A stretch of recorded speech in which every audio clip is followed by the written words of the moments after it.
Hey, I'm Brooks from BrooksBrownCoaching.com. In this video, I'm going to do something a little different. I'm still going to be talking about men's health, but I'm going to be talking more about men's mental health and the way men are treated. And this is going to come from a pretty interesting perspective. So I found a video from someone named James Barnes. James was born a female, and for the past 8 years, James has undergone, I don't know if it's been the whole 8 years, but James has undergone hormone treatment to appear very much like a man now. So James has this unique perspective of living as a woman for however long that was, and then for the past 8 years appearing to be male. So James has been treated as both. So I'm just going to let James talk a little bit, and I'll interject a little bit, but again, I think this is a really unique perspective that we can kind of learn something from. So let's see here. Recently, I posted about how I wanted to help men and kind of bridge the gap of toxic masculinity and everything like that. And so I tried a trial and error post yesterday of my experience. And it's interesting, I commented on my stories about how a lot of you reacted so kindly, and then, there have been hit or miss. But I just don't think I have it in me to try to help society understand how we treat men is like so dangerous to men, because nobody told me how lonely being a man is. Okay, so I think that point right there is really interesting. James says, nobody told me how lonely being a man is. Because men don't tend to talk about it. And if they do, it's not well received. So I think that's unique in the sense that maybe a lot of guys don't even realize how lonely they are compared to other people, because it's just sort of their normal. It's sort of the way you live. Let's keep going. And then to have all these comments about, justifying the coldness to men, which is valid. But to just be remembered like, oh, that's right, everybody just sees you as the villain. So James says there's comments about justifying, presumably on James's video, justifying the coldness to men and being seen as a villain. So I don't know how you justify it unless you've had a bad interaction with an individual man, and then being cold to that individual man maybe makes sense. But being cold to all men because of a negative experience with one is not justifiable.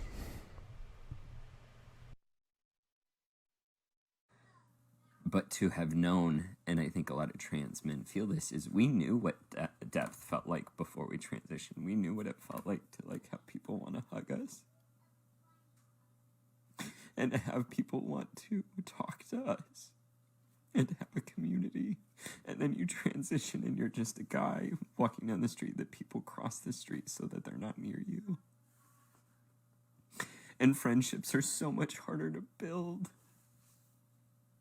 And people are colder and more detached. And I just don't think I have it in me to try to continuously be vulnerable on this topic, because it's so long story short. This is all the energy I have to give on the topic. Just try to think about how you can, in your small little community where you feel safe, can reach out to the men in your life and just help them feel maybe seen for a moment. So I agree with James there that, do things close to your community, start local, but just the implication that James says where you feel safe kind of implies that you can't do this with men because men are not safe. The implication is that men aren't safe. And that's not the case for all men. Or do little conversations to help their emotional maturity so that they can reach out to people and have deeper guy friendships. Because I joke that I had closer friendships with random women I met in the bathroom before I transitioned at clubs because of how open women are than I've had in my 8 years of transitioning. because women are just so much more vulnerable and deep than men. And what's hard is none of this invalidates how real and raw women and people who are in marginalized groups feel about cis white men. All of that's valid. So right there, I would say James is kind of adding to the issue. If we start referring to people as cis, white, men, all we're doing is othering people, which makes it really easy to demonize those people and villainize those people. So I've never particularly heard people use those terms, cis white man, in an endearing way or in a loving way. It's typically seen as this villain. So maybe James doesn't realize that, I don't know. But I think that would be, we can consider that part of the problem. But I also now understand why the suicide rate is so much higher in men. Because this shit is lonely. And Suicide rate in men is about 4 times that of women. I'm an emotionally mature man. I know how to build friendships, and it is still really, really hard. And then you add in all of the things that make it more complicated, and interests, and not drinking, or being vegan, or being trans, or whatever, and oh my gosh, it is lonely. So 2 things can be true at the same time. We have to hold men accountable, but we can't hold them accountable to fix a problem they don't have the tools to fix. So if you've gotten this far, thank you. Probably not going to be focusing on this topic again. I think I'm just too vulnerable for it. I'm still trying to process everything in regards to how society treats me as a man and sees me as, like, not safe. It's just, like, really hard. Anyways, I'm just gonna I'm gonna go back to, like, just focusing on, like, trans stuff. But I appreciate everybody who stayed on and all of your kindness, and I'm gonna keep doing my best that I can to bring awareness in ways that are okay for me. So I love and appreciate all of you, and I guess I have to remind myself to take a deep breath. Okay, so before I click off here, you can see James has a page called Trans Coach. James talks to people that are doing this.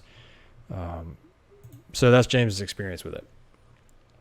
I appreciate what James had to say there. That's, again, it's a really unique perspective, and one that I think is pretty accurate. It's very telling. A lot of people don't get this. Guys now are told that they have everything easy just by nature of being a man, and it's really not the case. James mentions that suicide rates are a lot higher in men. That is true. It's about 4 times higher in men.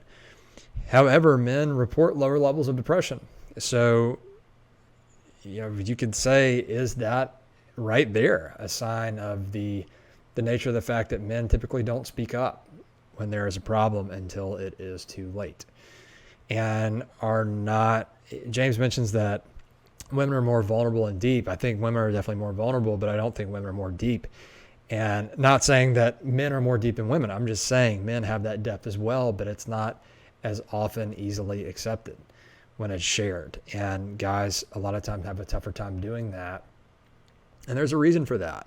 We have really, really villainized men, particularly young men, and as James says, particularly young white men, cis men, whatever, all the different categories you want to create. But that's been done through TV, movie, the media, social media, everything. If you see something about a guy, he's probably the bad guy.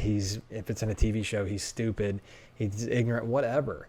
Guys are villainized. And then when guys speak up about having a problem, then they are told that they've had their time and it's time for them to sit down and just listen and quit talking. Okay, so they quit talking, and then we get a suicide rate 4 times that of women.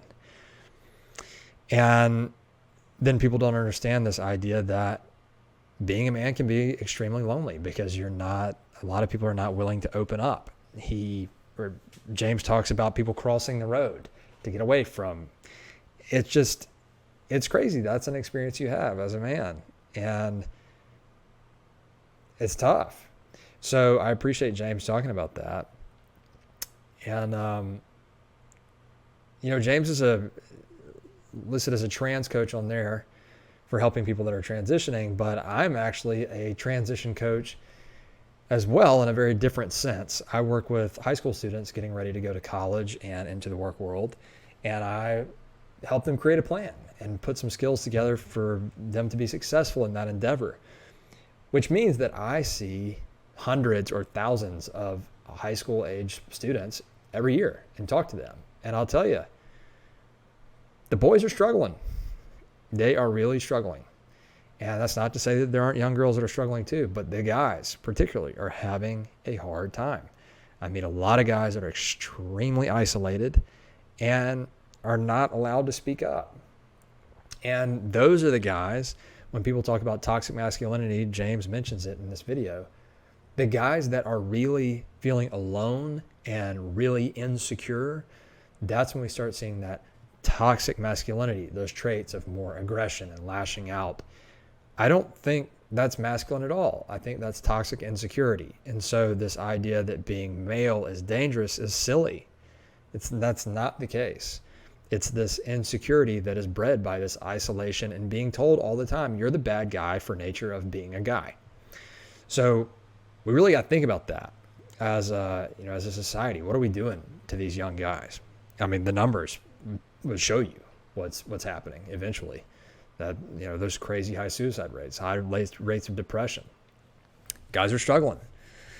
So I think we got to think about that and think about how we can treat them a little differently. If you have any ideas, like I said, I'm around tons and tons of young guys in a teaching role, different schools all over the place. If you got any recommendations, I ask people all the time, if you had 10 minutes to talk to the entire graduating class of men for the next year, what would you say to them? So if you got any ideas for me, comment down below. And just think about, how we're perceiving these people. I, again, said, I appreciate James doing this. I don't know. It is very unique. I appreciate you watching. James, if you see this, thanks. I think it was an interesting video. So appreciate you watching. Please like, comment, subscribe, and hope to talk to you again soon.